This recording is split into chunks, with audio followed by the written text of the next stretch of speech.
I never told my parents that I saw my brother being taken.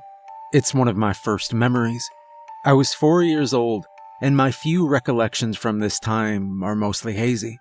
This was sharp with detail. I was feeling upset because I thought no one cared about me. There was a tremendous energy in the house. It was very quiet, and I was standing in a doorway looking into a small room. I could hear my parents speaking. They were in a different room. My newborn brother was in a cot. The window was open, and it was dark outside. I remember how the white paint on the frame was cracked, and the cold had a smell of its own. Then they came. They were a fog drifting through the open window. Something was moving inside it. Tendrils of twisting gray that for a moment resembled a hand, a face. Do you remember lying on your back on a summer's day and finding shapes in the clouds? It was night, and suddenly freezing in the room, and the fog was reaching out over the cot, reaching in, and my brother, a tiny swaddled baby, was lifted out. The fog wrapped around him. I stood there, my skin tingling with fear, and I watched as another baby tumbled gently out of the fog and into the cot, and then the fog slipped away, taking my brother with it. The room was just a room again. I walked over to the cot and looked in at the new baby. It looked just like my brother. I heard voices behind me, my parents. They came in, ruffled my hair. My mom kissed my cheek as if nothing was wrong and asked me if I wanted to hold my brother. I never told them. I came close many times, but then I thought perhaps it was my imagination or some kind of waking dream. Only, when Carl was 5 and I was 9, we were out playing in a stream near our house. It was more like a muddy puddle that had spread down channels in the dirt we'd made for it, but in our imaginations, it was a place for great adventures. Pirate ships defeating the Nazis, liberating the magic treasure, only to be dive-bombed and sank by being tipped onto their side. "You've lost," I said. Carl was the Pirate King. He looked at me sullen-faced. His eyes were dark, darker than mine had ever been. Darker than my parents. Darker than my brothers would have been. He stared at me, and there was a coldness in his eyes as well that made my bladder weaken. His hand shot out, and he slapped me, vicious, hard, in the face. I was so shocked I couldn't breathe. When I was 12 and Carl was 8, our grandparents had come over because it was my birthday and we were in the back garden. The barbecue was heating up nicely. Dad was standing over it, weighing up when would be the perfect moment to place the burgers on the grill. The neighbors had come over to say hello, and Mom was chatting with them. Her hair was tied back. There was a red mark on her cheek where a mosquito had bitten her 2 days ago. I was drinking a ginger beer and pretending it was real beer. I was staggering around like I was drunk and bumped on purpose into Carl. "Sorry," I pretend slurred. He considered me, looked around at the garden. His eyes were cold, dark pools. He walked slowly up to the barbecue. Dad turned his back, just for a moment to get some more coals. I could see the heat haze from the grill, and I thought the burgers will cook nicely. Carl reached out and put the palm of his hand on the grill. He looked at me and smiled, and then began to scream. Have you ever smelt burning flesh? These are snapshots, memories, moments in time captured. There are many more that lead up to that day. It was Dad's 50th birthday. I was 22, Carl was 18. Mom had arranged a surprise brunch party. In the evening, friends were coming over for beer and food. That morning, the house was full of noise and laughter. Dad's parents were downstairs, his brother, his cousins, who had driven for 2 days just to be there. I was in my room, getting changed into smarter clothes than the t-shirt and joggers I'd been wearing. I wanted to get into the spirit of the occasion. Carl was in his room as well. Music drifted up from the breakfast room where the party was. Old-style heavy rock, Dad's favorite. I was wondering if a tie was a step too far when I heard Carl's bedroom door click open. I listened to his steps as he descended the stairs.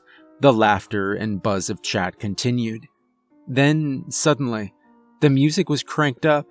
I felt the noise, the vibration of it.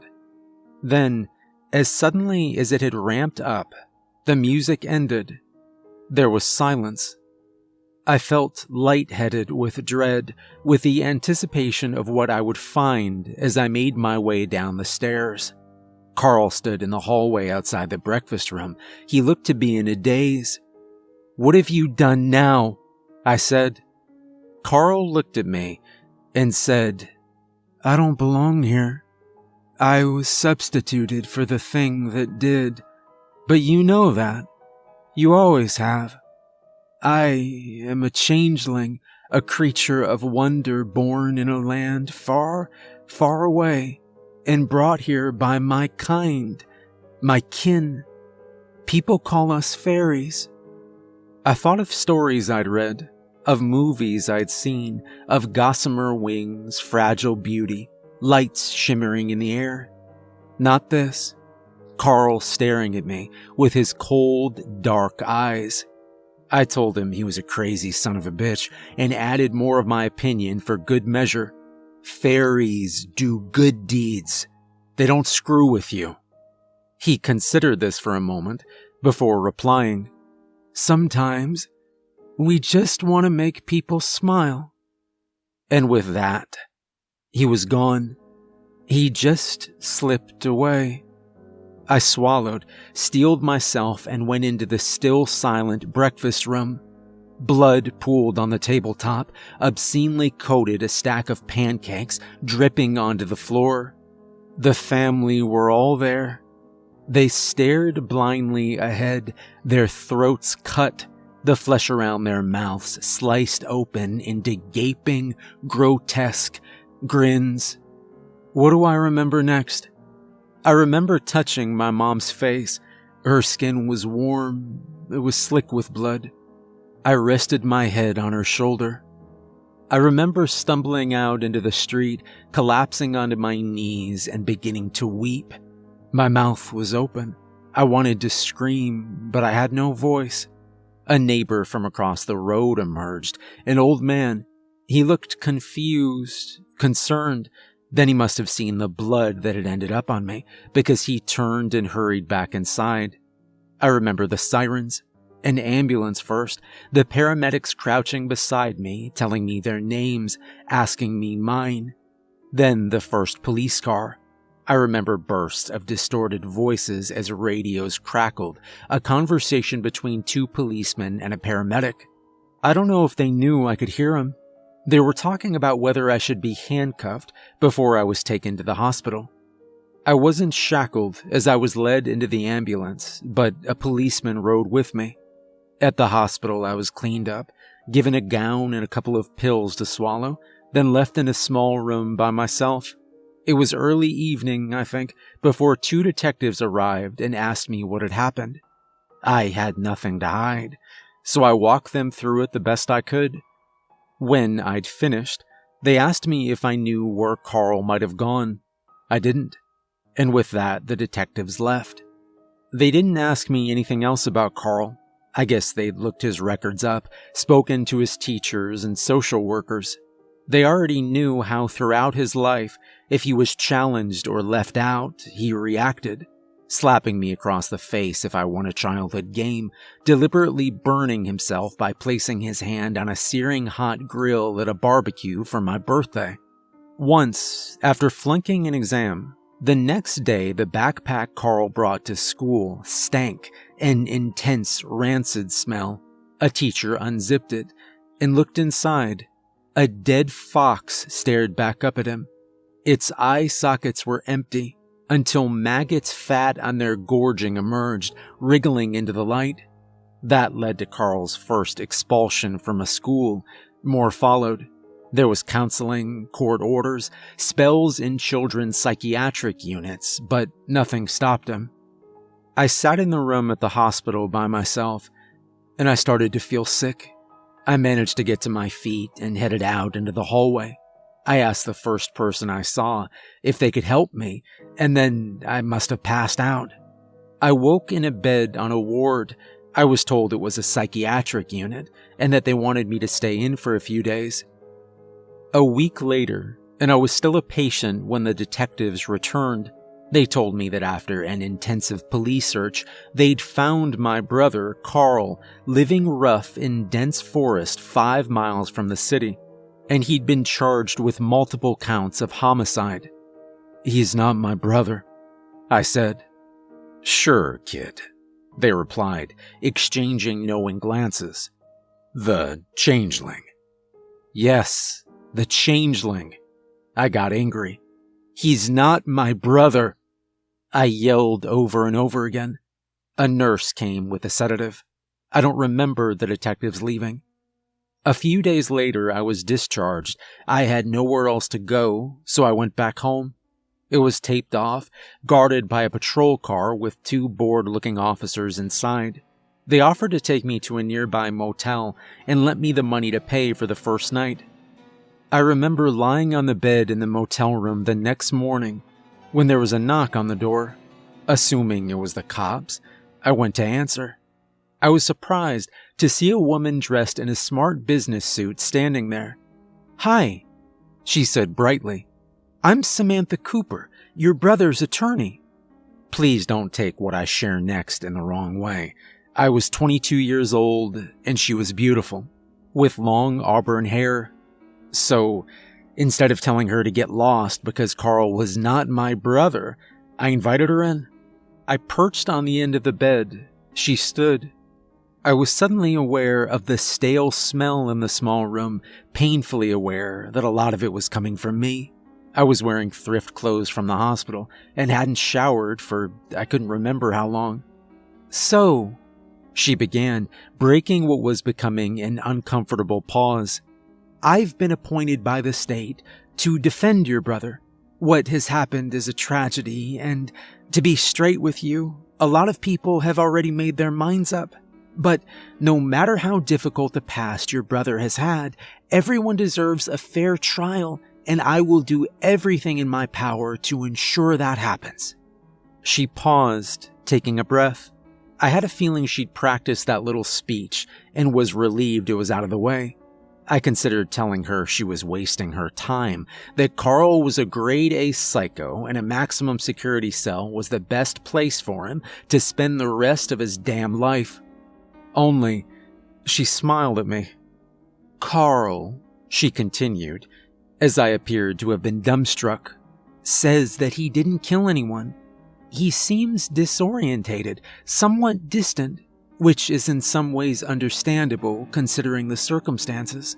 One thing he's been clear on, though, was when I was trying to talk to him about the events leading up to the killing, I mentioned his brother being in the house, and he looked at me and said, 'I want to see him.' So, what do you say? It could help, and at this moment in time, your brother needs all the help he can get." Once, I thought. I will see him once to tell him face to face that I hate him and I hope he burns. I kept this to myself. I just nodded. "Okay," I said. "I'll see him." The next day, a taxi collected me, and Samantha met me at the prison entrance. We were led into what looked like a rundown office. "We have an hour," Samantha told me as she took documents, a pad and pen out of her briefcase, and laid them on a table. "So let's not rush or pressure Carl. It would be ideal if he feels he can open up, because you're here." I bit my tongue. She had no idea.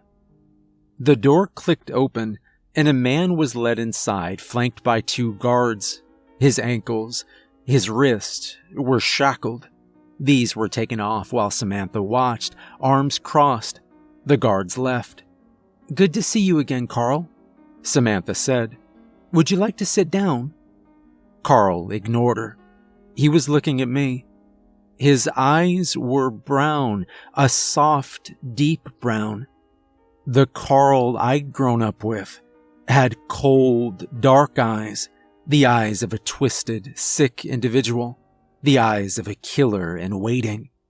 This man was not Carl, and yet he looked like him in every other way. "What is it?" Samantha asked. That was not my one and only visit after all. I went as often as I could the months that followed, sometimes with Samantha, sometimes on my own. Very little had been said during that initial visit. It took time for the man I met for the first time that day to tell me his story and for me to begin to understand. He was my real brother, and he'd been put through a nightmare ordeal. After each meeting, I made notes. From these, I think it's best for my brother to tell his own story now. He told me his story in fragments. "I've been scared my entire life. I've felt alone and knew that I was different. I lived in a ramshackle hut made of scraps of wood deep in a forest. The canopy of the trees was thick, and I lived even in the hottest days in shadow. I would doze and dream. I dreamt of my hut and the forest and the scurrying insects. Of the others, I do not know if they were part of my dream, if they came in my sleep, or if they were real. They were tiny creatures, not much bigger than an insect. They wore leaves and painted their faces with mud. They chattered constantly among themselves. That's how I knew they were coming. The growing hum of their voices and the fluttering of their wings. Apart from these translucent things on their backs, they had the features of a person. They seemed to be ageless, though sometimes when I looked at them, they appeared young, could almost have been children, their laughter cascading through the forest. Sometimes their faces were old, wrinkled, and when they smiled, their toothless maws were dark cavities. They brought me things. Rags to wear, toys to play with, a broken plastic spade which I dug in the soil with, a doll, its covering had burst and its dusty guts spilled out when I squeezed. They brought me books as well, old and torn picture books. They would point at these and read at me from them. This was how I learned about everything that was not from my hut, and the bugs I ate and the bugs I watched, and the trees and the dirt from which the trees grew. They weren't cruel to me. They never struck me. They came and they went, and I felt alone and scared and different. Until one day I heard new voices in the forest. These were deep and urgent. They brought light and anger, and when they discovered me in my hut, they dragged me from it. They told me what I'd done, terrible things. They told me who I was, used a name I'd never heard before, Carl. I cried out to the winged beings to come and save me, but they didn't. They abandoned me and let the people bring me here to this place where there are no trees sheltering, no shadows to settle in beneath. There was a lot more he said in the times we spent alone together, but this was the heart of it. I didn't share any of this information with Samantha. Any person who'd not lived through what I had would regard my brother's words as delusional. Other people can think what they want. I knew what I believed, and I knew what I had to do. I told my brother at the end of our last meeting that it would be a few weeks before I could visit again, that I had to go away for a short while, but I'd see him soon, and I'd have good news. I fought to hold in my emotions as I headed back along the seemingly never-ending corridors and gates that led out of the prison. I walked out back onto the street and took a deep breath. My mind was made up. I was going to go deep into the forest where my brother had been found by the police, and I'd find proof of the changeling's existence, of my brother's innocence. I set off before dawn. I had a backpack with water, chocolate, and dried fruit, a torch, and a sleeping bag. I caught a bus to the outskirts of the city, and from there I walked. When this plan was forming, I'd asked Samantha to show me on a map where the police had found my brother. I followed the directions on my phone. There were no paths apart from the ones I made, stumbling over branches and skirting trees. Although it was only mid-morning, soon the overhanging canopy of the forest cut out most of the natural light. Then, disaster struck. Well, more the curse of relying on your phone for everything. I had no signal. I was confident I still knew which direction to head in and how far I had to go. I just needed to walk in a fairly straight line. A few hours later, and I didn't feel so sure. The forest seemed to have gotten denser, and every way I turned looked identical. There was nothing to tell me I was heading in the right direction. Nothing to let me know if I was walking in circles. I didn't see the vine which trapped my ankle, and I went down with a crash. Pain shot up my leg. I picked myself up, tried to stand. New waves of pain forced me to sit. I checked my phone. 1 bar. Heart racing. I tried to phone 911, but the signal went again before I was connected. I put the phone down, closed my eyes, rested my head on the cool, hard bark. I must have slept, because when I opened my eyes, the forest was in full darkness. I couldn't even see my hands. Within seconds of coming awake, the intense pain from my ankle told me I still had limbs. I fumbled around and found my backpack, switched on the torch. Within moments, its beam of light was manic with insects. No, not insects. Winged beings that were considering me with their cold, dark eyes. I began to scream. Looking back, recording this, I know now I was having a nervous breakdown. The murder of my family, the way everything I'd known had been ripped from under me, the puzzle of my brother which kept me awake night after night, had proved too much. At the time, the unstoppable torrent of emotions came at me faster and faster. The winged beings were swooping closer. I could hear their laughter, felt their spit striking my face, like freezing, biting rain. I clawed at the air, trying to drive them away. I begged and begged for them to leave me alone, and then with a sudden rushing intensity, I felt as if I was falling into a place I'd been a long time ago. I was 4 years old, and I knew that this was what had really happened. The barriers I'd created, the false memories, were shattering around me. I was 4 years old. I was feeling upset because I thought no one cared about me. There was a tremendous energy in the house. It was very quiet, and I was standing in a doorway looking into a small room. I could hear my parents speaking in the other room. My newborn brother was in a cot. The window was open, and it was dark outside. I remember how the white paint on the frame was cracked, and the cold had a smell of its own. I remember thinking how much better it all was before he came, that if he went away, things could go back. Mom and Dad would love me with all their hearts again. I remember walking into the small room and looking at my brother. I reached down and placed my hand over his mouth and nose and held it there till he stopped moving, and then I left. I went back into my bedroom. Soon after that, my mom screamed, and I listened as over the next few hours people came and went. I watched the ambulance lights through the curtains of my bedroom window and thought how pretty they were. Over the years that followed, I picked up what my parents believed, that my brother had stopped breathing because of natural causes. I never told them what I did. My brother stopped breathing for over a minute before my dad managed somehow to get his heart beating again, and this caused brain damage that displayed itself in his warped behavior. Sitting there, alone in the forest, I remembered the truths I'd hidden from myself.